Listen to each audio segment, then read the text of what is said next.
Fireside Chat between Dr. Mashelkar and Dr. Aniruddha. So, good evening. I can't see fire yet. I hope we hope to generate fire through the discussion. First of all, Dr. Mashelkar, thank you very much for accepting the invitation from ICC for this Fireside Chat. And I'm sure your views will lit this particular place, and hopefully the fire alarms will not go off. Let me start by asking a question which is very dear to you, and you take it very, very seriously. When in 1985 you were appointed by the government of India as a technical assessor of the one-man committee for the worst chemical disaster which took place, which was Bhopal gas tragedy. Similarly, in 1990 also, at the time of an explosion during Maharashtra gas cracker complex at Nagodne, you were also the chief assessor and an investigating officer appointed by the government. In the first case, more than 20,000 people died. In another second case again, 34 people died. There was a learning and a lesson. Can you share your experience as well as the kind of emotions which you went through while assessing these two major disasters which happened in our country?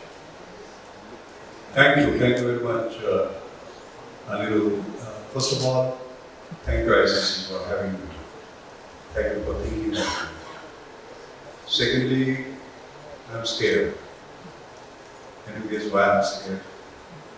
I'm really sitting right there for a second term. And I hope, sir, you will give me pass marks at the end of this fireside chat. Whatever I am is because of him. Not because he was doing me, I mean, more than good. So, I'll start by doing my pranam to him. I would also like to congratulate ICC. We kept on hearing about sustainability. You remain sustainable. 59th year of an award, I think, is a fantastic achievement. I don't know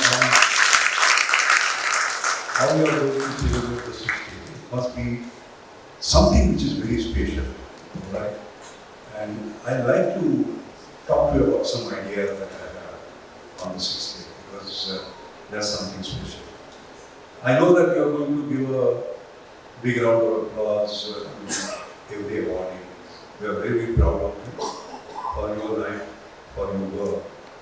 So let us do an innovation. Innovation is doing things differently, which is to give a collective round of applause, a big round of applause, which will be heard not only by them, but all their families, all their colleagues, all one collective applause.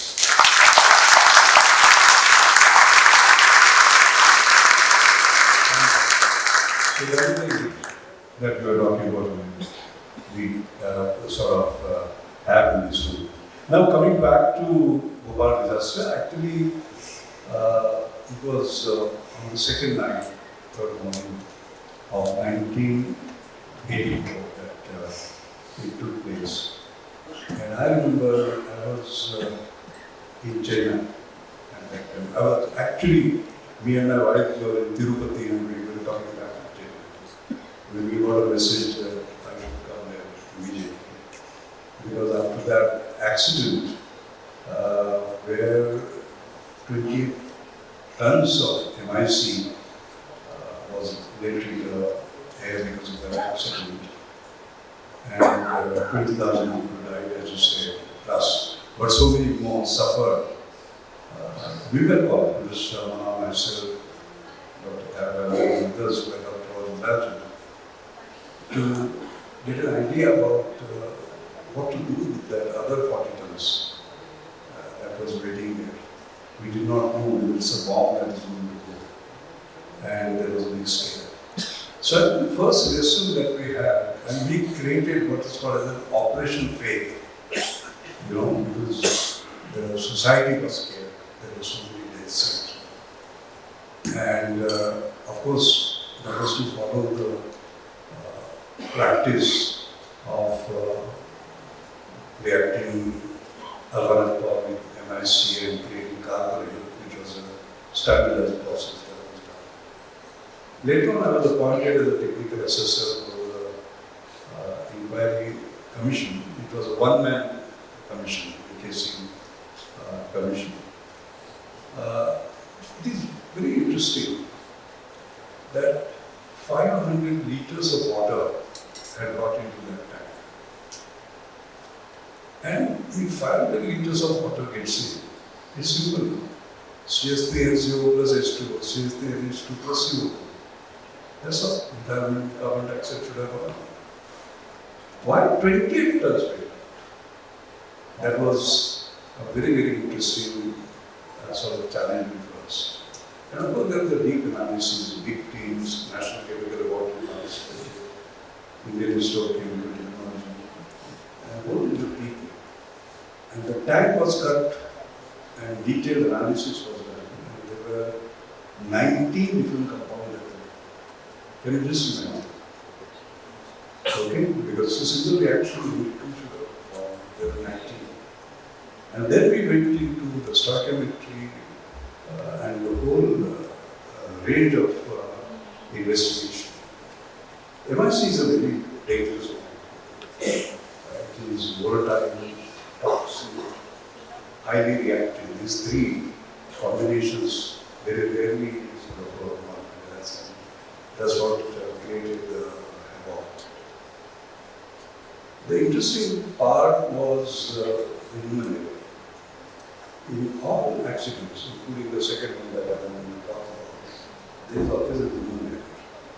And the human error was while cleaning the choke filter, there has to be a blind that has to be put in so that the water will sort of clean, and that did not happen. As a result of that came. And we did very detailed analysis. Dr. B.D. Kulkarni, who is not here, is no more with us. He and his team of us went into mathematical modeling and simulation. I'm very happy J.B. Joshi is here. J.B., it was your horizontal bubble power. Because you have the water ingress, and then the reaction takes place, and carbon dioxide is generated, and you have stirring, okay?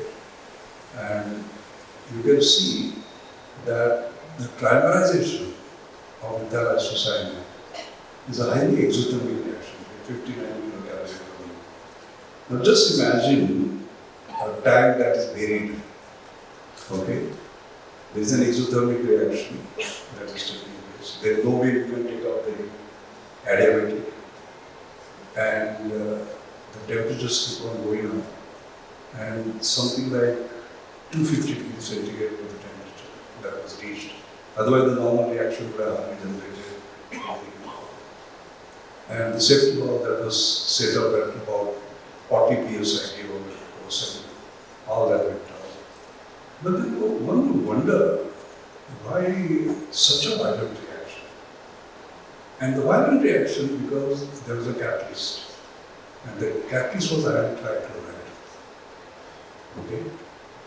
That was like a catalytic autothermal reaction under adiabatic conditions where there was no way of heating. So you can see the kind of rock that happened. Now, that also meant, and we did some experiments on the reactions and so forth, but that also meant, why the hell the FeCl3 should be there? It is supposed to be a stainless steel tank. That is because after the material was stored, you are supposed to have some processes, for cleaning, maintenance, etc. They were not done. And that's why there was a corrosion. And that corrosion created a fissure. Now the great thing about mounting simulation is that you can drop X and see what will be the effect. You drop X, Y and see what the effect will be. And we showed that if that corrosion was not there, this severity would not have been there at all, as a matter of fact. This also meant something else, because there was this theory of sabotage. There is no way they would have done a sabotage, because there is no way any saboteur who put water who know the conditions of the tank, which are not open, and there was no way of finding out that there was a. Unfortunately, Government of India did not use that to sort of defend that. We do great science, and that has to be used by in order to sort of. So that was another lesson that we had. For me, it was a unique experience because 1984, I was born in 43, I was just 41. Later on there have been 16 Mashelkar committees.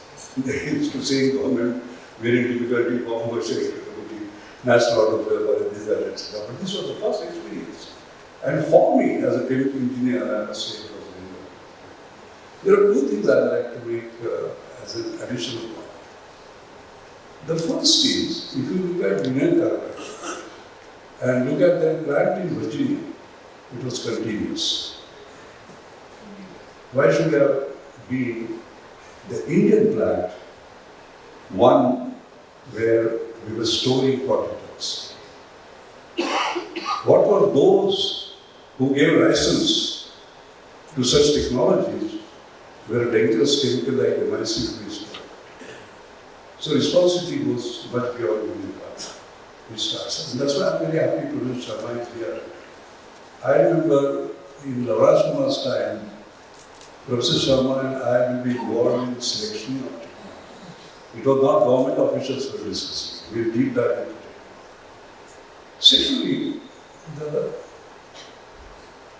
I'm surprised that the West Virginia plant had all sensors. Traces, which come out in parts per million, immediately around it. There are no sensor systems. You know what is the sensor? The tip of your nose. If you start learning. So there is a big story about it. I can sort of go on. It was a big learning for us. The only tragedy is that when such accidents take place in other countries, there are detailed reports which sort of come out, learnings and so on and so forth.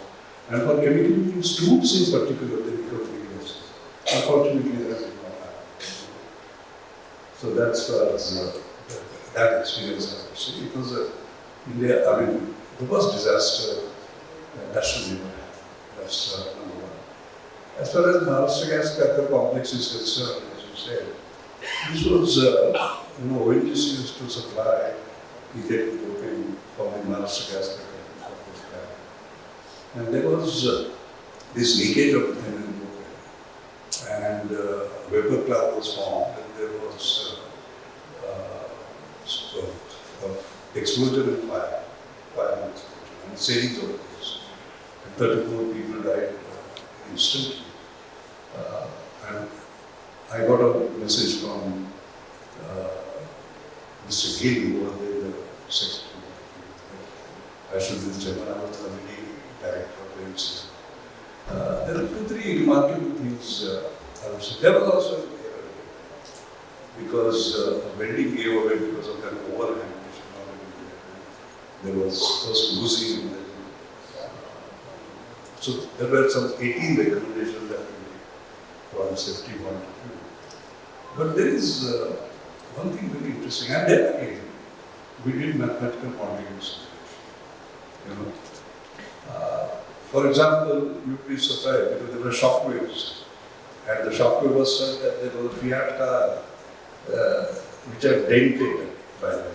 So we could calculate what was the intensity of the pressure wave. Because by doing modeling and simulation, you require initial conditions, you require boundary conditions. It was an amazing sort of exercise. There are two things that stand out. And I'm very proud to say Because we were told that we will get foreign experts. I said, no, we have the full capacity to do it. And we have expertise within the CSIR system outside. I remember Dr. Aniruddha was then the director, and I remember he's given me some of his best experts.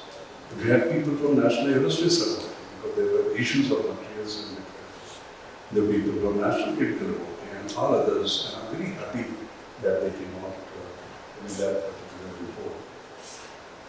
It is very unfortunate that I was involved in both these accidents in such or the other in terms of investigation. I think there are a huge number of lessons to be learned from this. And of course, now the situation is very different. I happen to be on the board of Reliance for 17 years now. And for all these years, I've been a member of their Safety, Health and Environment Commission. And the way technology is being used now, sensors and artificial intelligence and so on and so forth, they are incredible sort of this. But thank you for asking me, because a lot of that, what I've said here, is not in public. Thank you, Dr. Mashelkar. I think I'll come back to this question of modeling and simulation again later on. But let us move our attention to a slightly different story in a positive note. You are known for your leadership in converting national chemical laboratories to international chemical laboratories. And some of the NCL's US patents, you could manage to sell them back to the US and get them involved in doing work where the input from NCL could be effectively utilized, which also generated a patent regime in NCL, which then of course spread like wildfire and was adopted by practically every CSIR lab. Could you throw some light on your approach, why you thought of doing that and how you went about achieving the same? Yeah, it has something to do with not so much of NCL and my leadership and the rest of it. It has to do with our strengths, which is our talent, technology, and if we only have trust, what we can do. That is the basic idea. You know, the story is very simple. In 1989, when I took over Virtual Lab, it was 2 years before liberalization. What were we doing? Our labs? Import substitution, copying, reverse engineering. And anytime we did anything that was ahead of the rest of the world, and we went to India getting interested, they would say, but have they done it? Has US done it? Has Europe done it? Has Japan done it? That's our mindset. If they have not done it, how can we?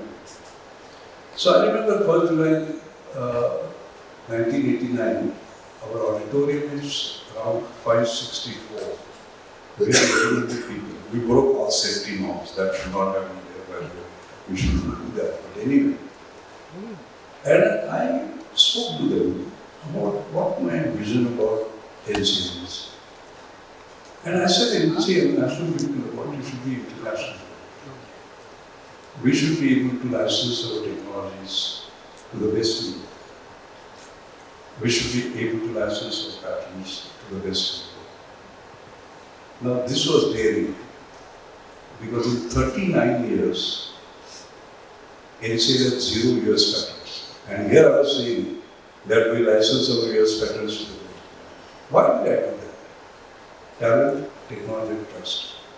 I had giants like Paul Adams. I had giants like Silva. I knew that was the. It's a conviction. It's a conviction. We must trust our people. Very simple. And then I remember, because I'm a polymer, General Electric was doing something breakthrough. So I said, we should be able to license our patent to General Electric also. Somebody came to me, one scientist, and he said, sir, do you know that the R&D budget of General Electric is 2.5 times India's R&D budget? And I learned something from him. It is not the power of budget, it is the power of idea that matters. So I said, we'll take on G.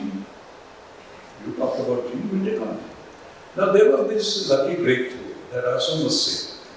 Because what happened was that when I came back in 1976, I was trained in rheology and non-nuclear fluid mechanics, and I wanted to visit the galvanometer to do rheology.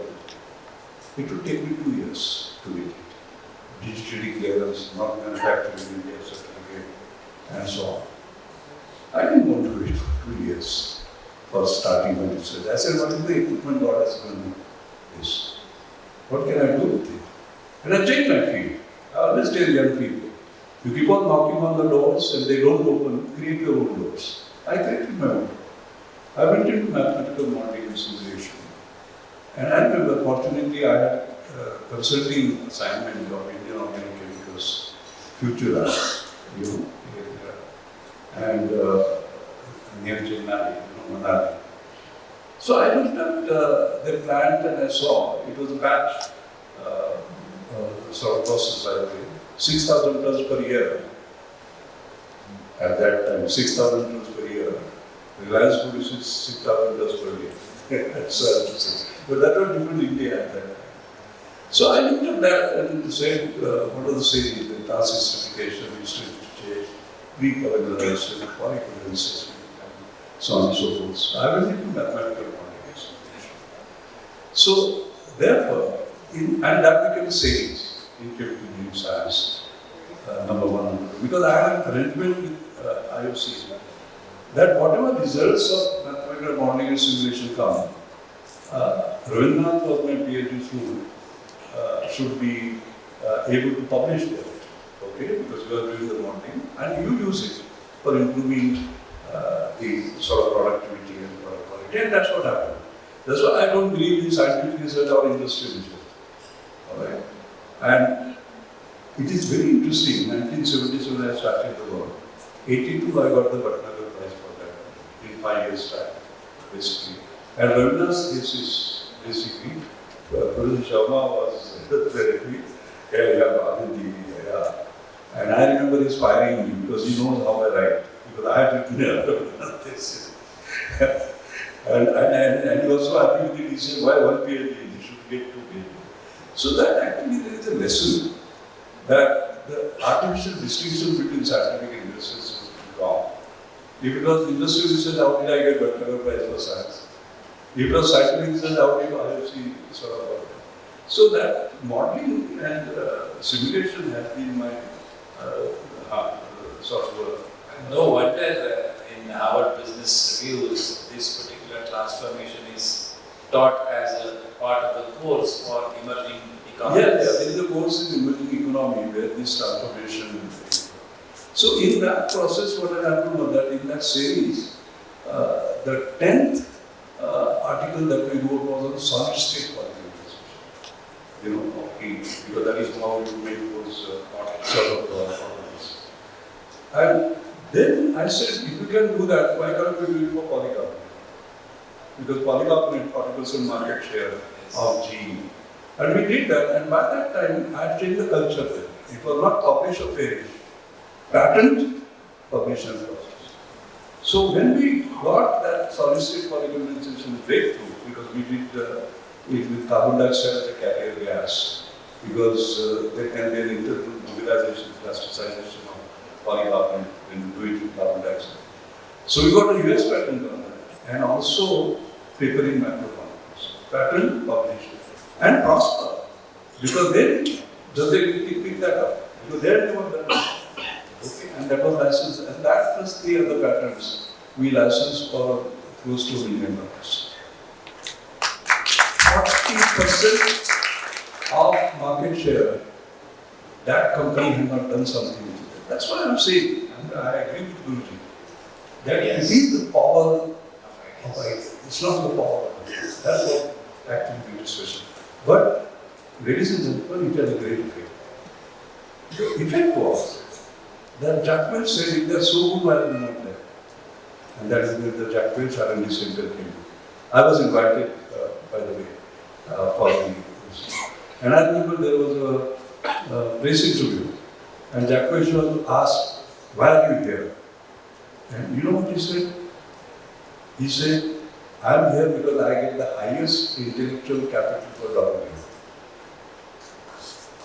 India provides the highest intellectual capital per dollar. Okay. Now, that is the advantage we need to take. In fact, I have a separate table which shows how much more we deliver for every dollar. And what it means is that, and that's our comparative advantage. So that after that, Japanese R&D center came, others started coming. And today we have more than 1,200 R&D centers. India's IQ is generating IP for multinationals. There are multinationals where 1/3 of their global patents are being generated in that. Indian IQ is generating IP for them. Should it not be generating for ourselves? And as you know, I'm crazy about patents. People used to call me not Mashelkar but patent. But that's what we need. That's precisely what it is. I think these intellectual capabilities are recognized outside first, and then we seem to be waking up ourselves. But we are always late in doing that. Upset about the fact that last 10 years, our R&D budget, R&D spend has moved from 0.7% of GDP to 0.61% of it. The fact that we are delivering more, if we put more money, we will be more competitive. You understand? I think there are repercussions. I think, very frankly, Indian talent is our greatest strength. That is our oil. I couldn't agree with you more. Continuing your favorite theme, no conversation gets completed without mentioning AI, which I consider as a sort of an extension of initial efforts in modeling and simulation. And then you take it forward, take it to the next stage, because AI has some association with the basic sciences, but at the same time, it also gives you that predicting power, which is an extension of modeling and simulation, because it also requires a thorough understanding of the processes. So can you throw some light in terms of how this AI is going to transform or likely to transform or bring about a change in the way industry either designs, operates or fabricates? You see, AI is a transformative force after industrial revolution, very frankly. This is going to be the biggest transformer. I know there are skeptics who don't believe in that, but I disagree with them. And we, chemical industry, better take note of that. And it is going to influence everything. See, the process of discovery itself is going to change. I remember I was on the Microsoft External Research Advisory Board, okay, for 5 years, 2007 to 2012. And that time there was a book that was published which was data-driven discovery. You understand, in the sense you don't have to do in a conventional sense the experiments, but the data itself will drive the discovery, and that is happening. AI is being used, and I deliberately brought some examples so that I don't like to talk generically.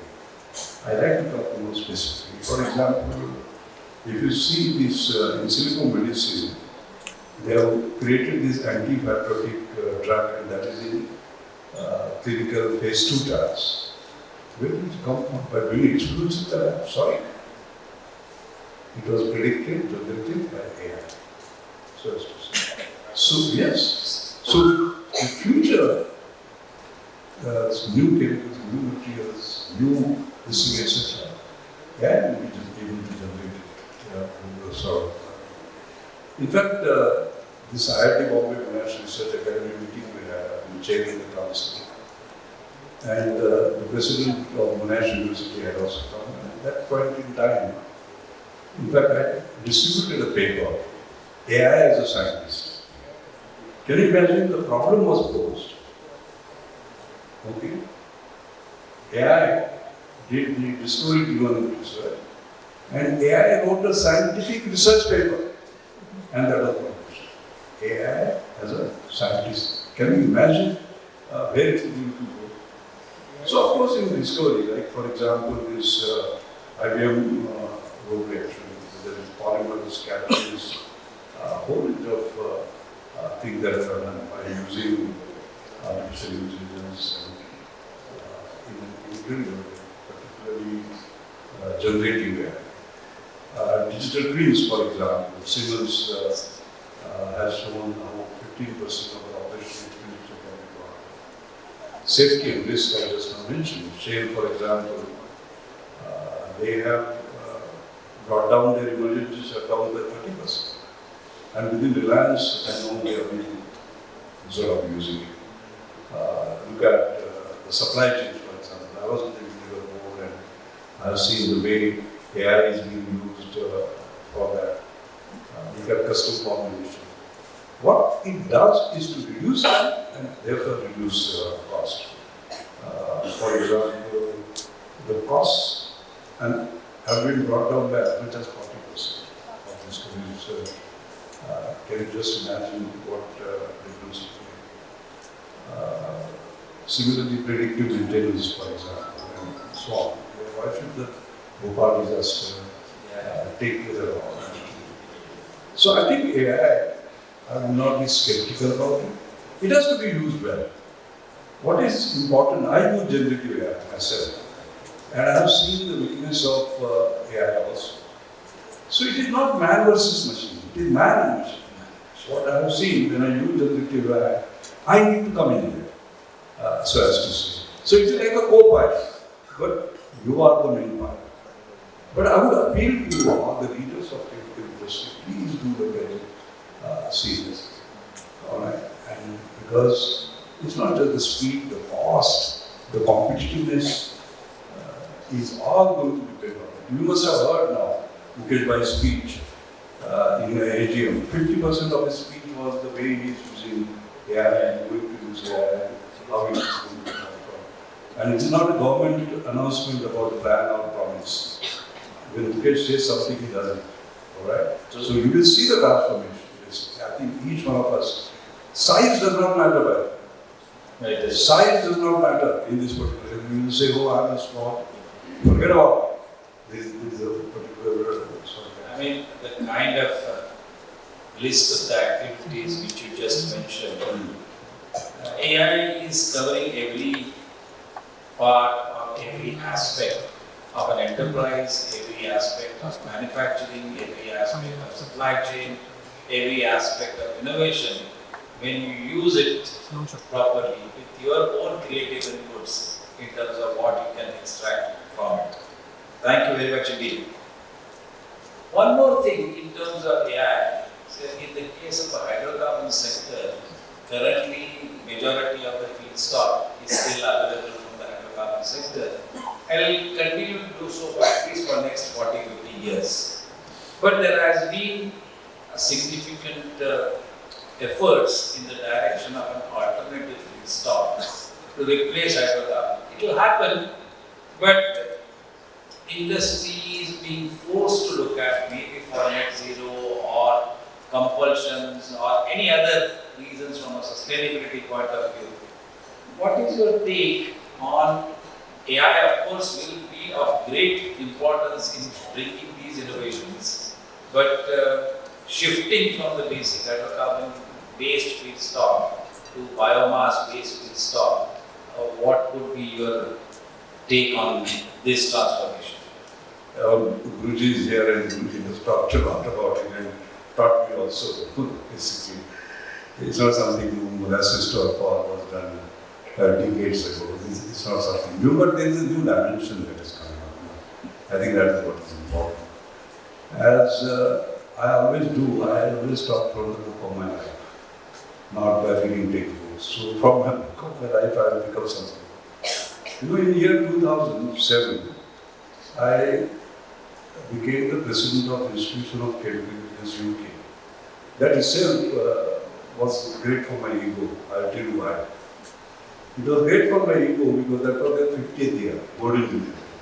And that was the first time they had a non-English as a president.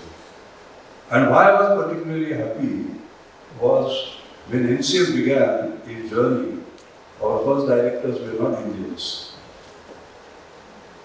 Alright? They were from Europe and from US as a matter of fact. So 50 years later, it was not bad. England chose not to have an Indian.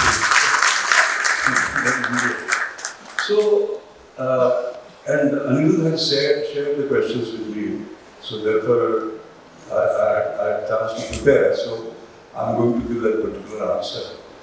But I picked up my speech that I gave in London while taking over the presidency from the England.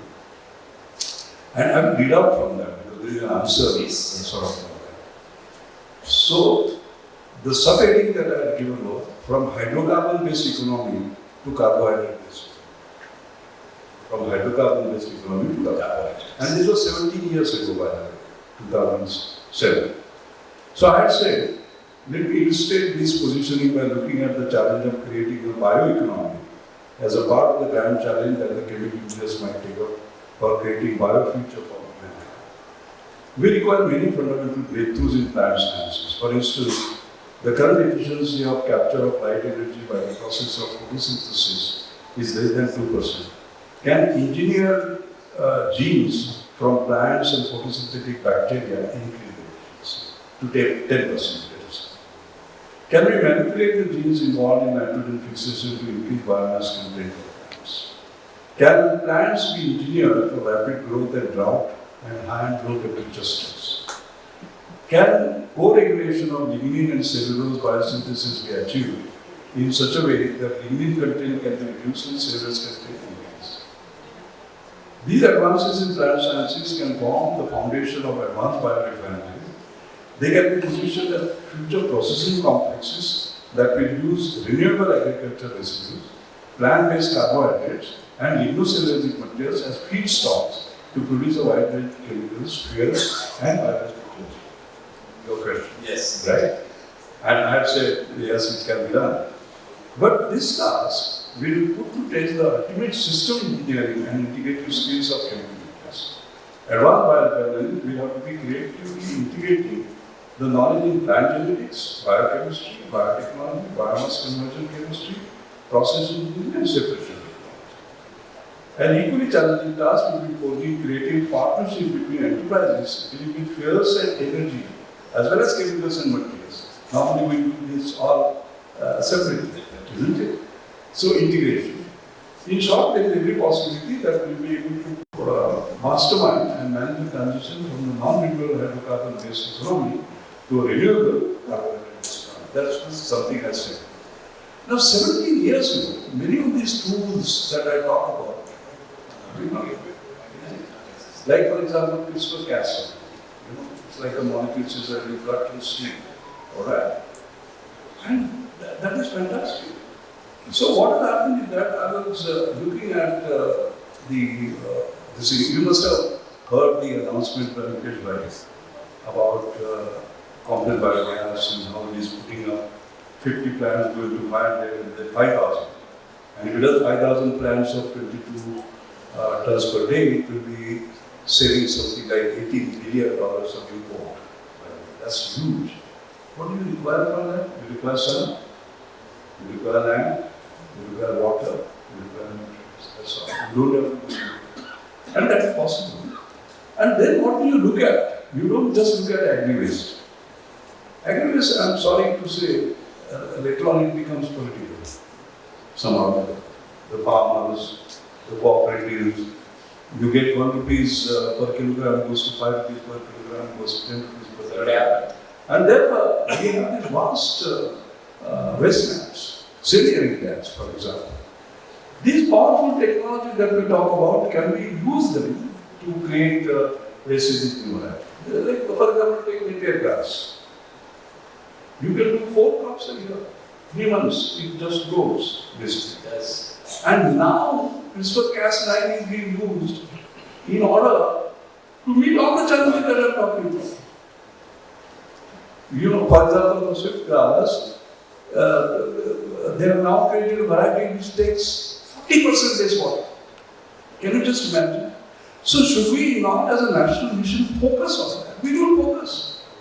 If we do that, you can see the kind of, because what then you are doing that, you are not competing for land with, where food is produced, because that we cannot basically do, but you are using other resources. I think, in short, what I'm saying is that it is possible to do that, and integration is possible. For example, when you are talking about, let's say, the big rust, and you put it anaerobic biodigester, you get 60% methane, 40% carbon dioxide.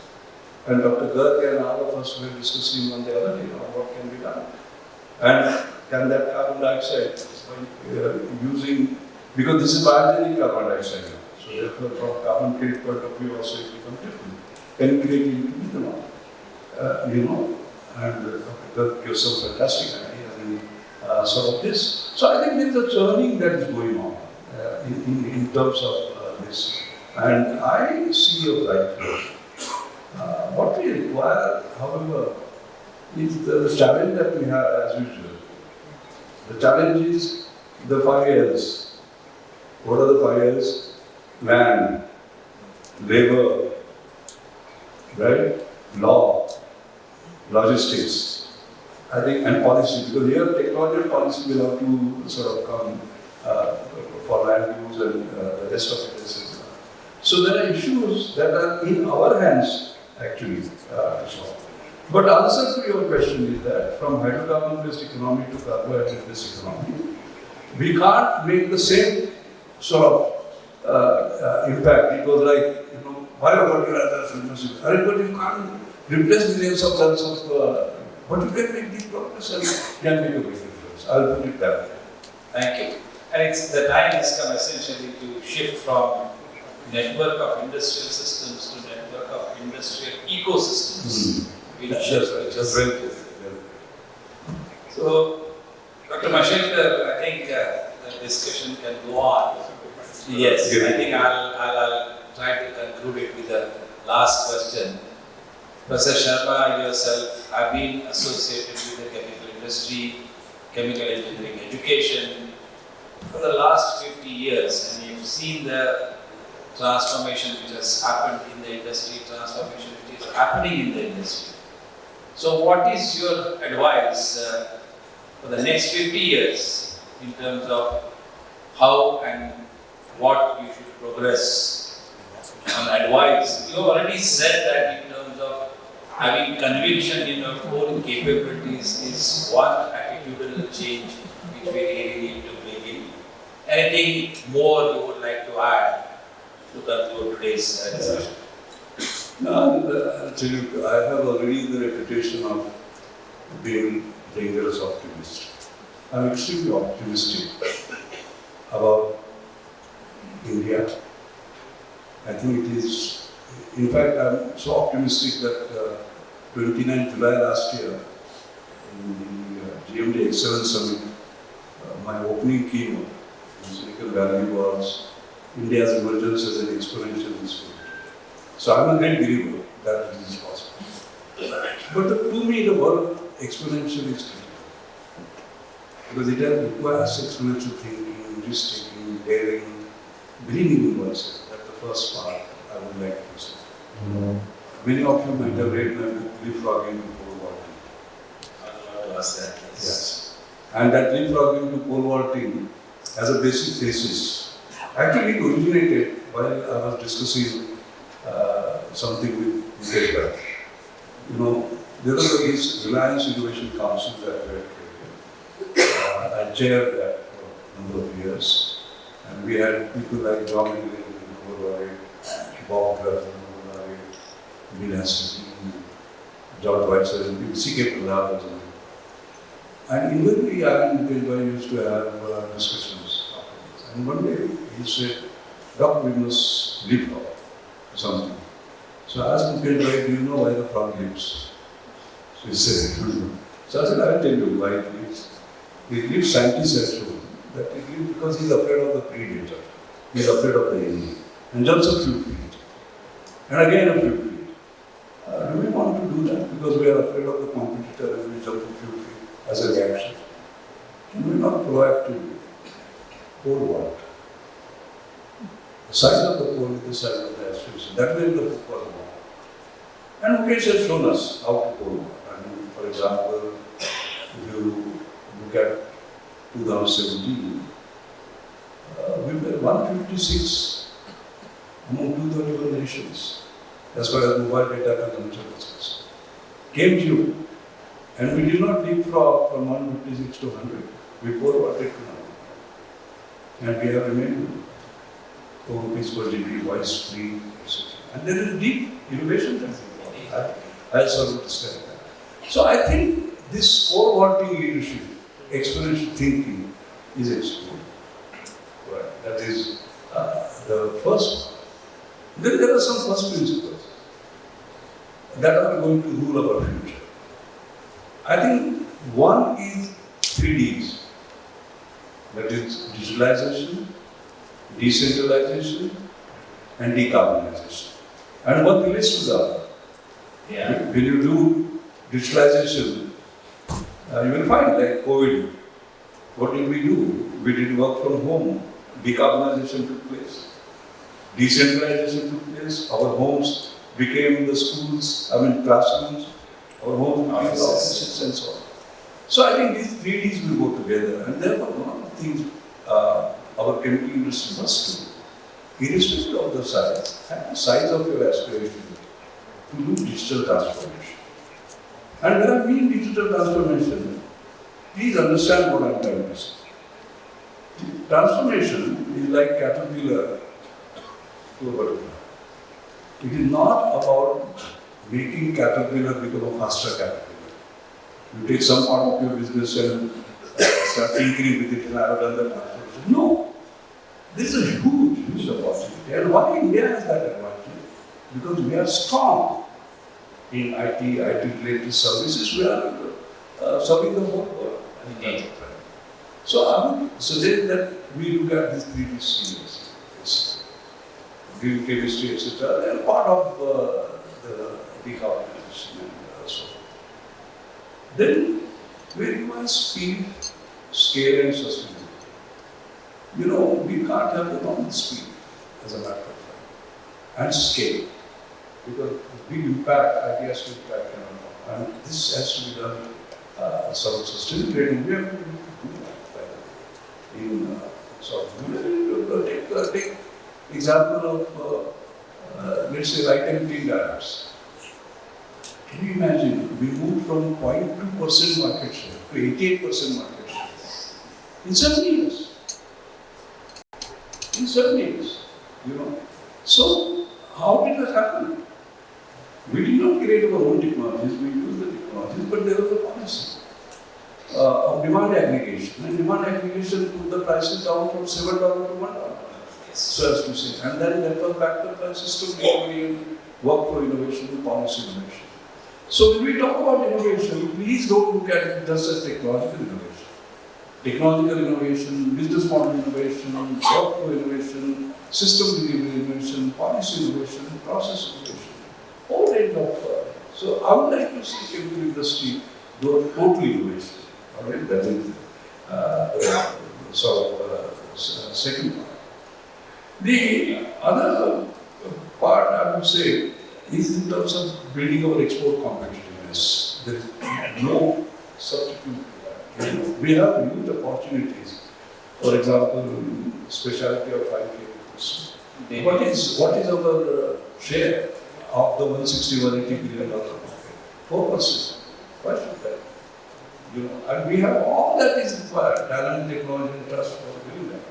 And while doing that, like what Ashish Lely is doing now, he has created that Pune hydrogen ban, and the Kurkuk, we are looking at the fine chemicals and actually green hydrogen and the rest of it. So there is a total integration, innovation, investment, they all have innovation.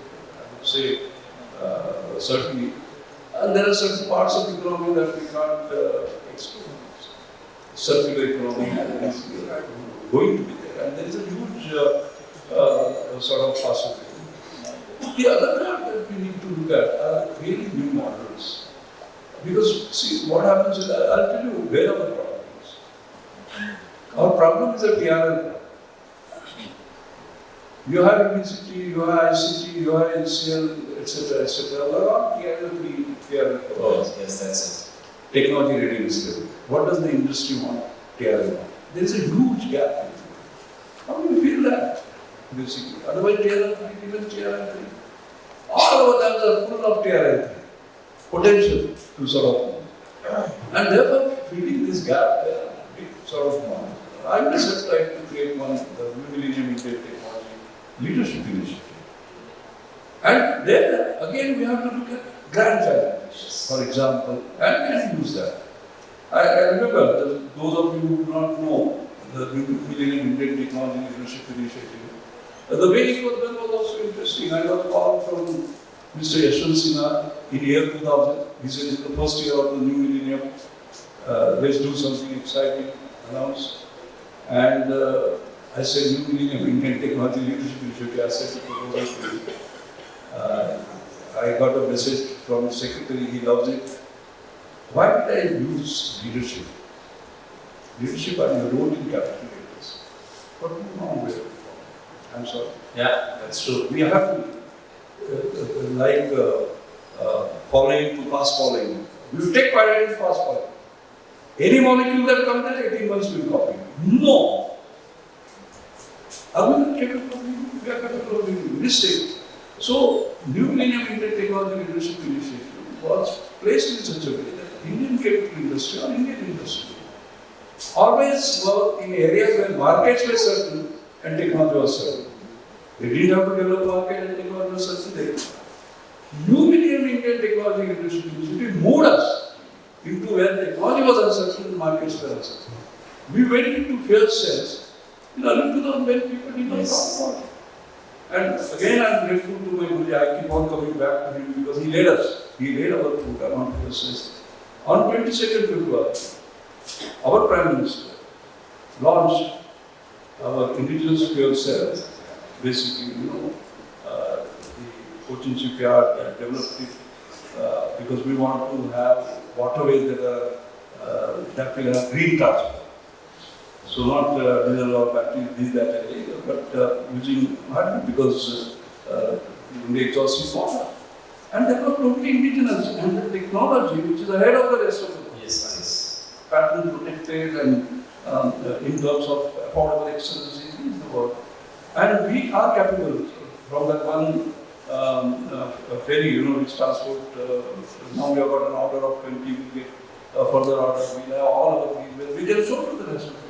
But where did it all begin? It began when nobody talked about this. And it began with a model where government gave money to private sector. You understand that? And that was, I had said, interestingly, but in the cabinet meeting when it was discussed, I was not there, so it became 3%. 3% was small because that time the interest rates were 9%. Doesn't matter.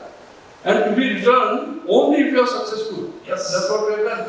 It was not venture capital, it was adventure capital. You understand that? Because venture capital takes to venture capital. Yes. Okay. So, that is and the country has benefited.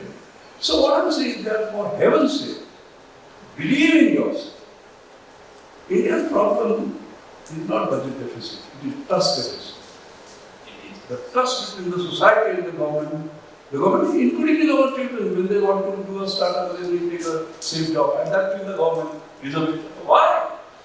Why? It is not necessary. So I think we have to, as a chemical industry, we can show to the rest of the world that we can sort of. And last one, because we also asked for institutions. Yes. I like to see an institution like ICT. Ladies and gentlemen, you may not be aware, but I'll tell you there is something special in this room today. Engineering scientists don't get Nobel Prizes. The highest honor that they give is FIS. Fellowship of Royal Society. Okay? In 364 years, there are only 3 billion scientists who have been elected as FIs. And you sign in the same book that Newton has signed. Only 3 have signed. Can you believe it? 2 of them are sitting in this. Now, given myself, Professor Nasiwa, unfortunately, is not there. We are capable of doing that, isn't it? And both of us are chemical engineers. Can you imagine that? Not any other branch of engineering.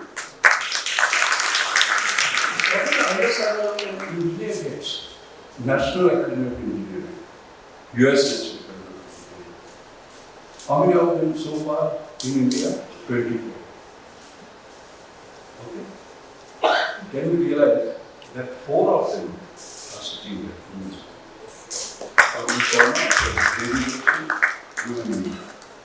Is it not possible? Who are we? We are chemical engineers. So I think there is something special about this. I think we should have that confidence. And my last phrase, how did you do this way? Again, as a dangerous optimist, I will be there when this happens, but I like to see that happen. You know, 20th century, the science, which is of course research journal, they have an opinion poll on what is the biggest breakthrough research, transformative, that has been done in the 20th century.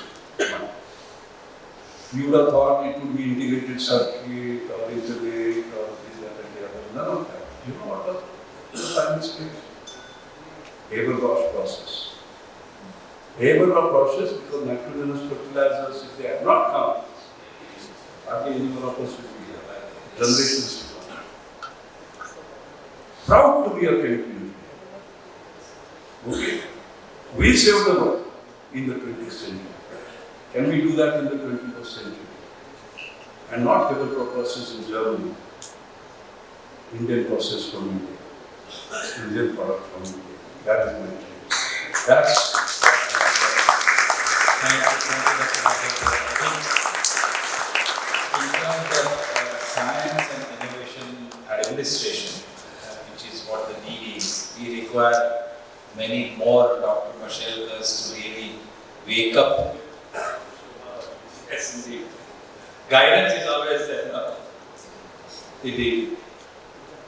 I will just take this opportunity to thank you for an excellent session, and it was extremely educative as well as it kept all the audience spellbound with your background, with your experiences, and the kind of conviction and passion with which you spoke. Thank you very much indeed for participating in today's Fireside.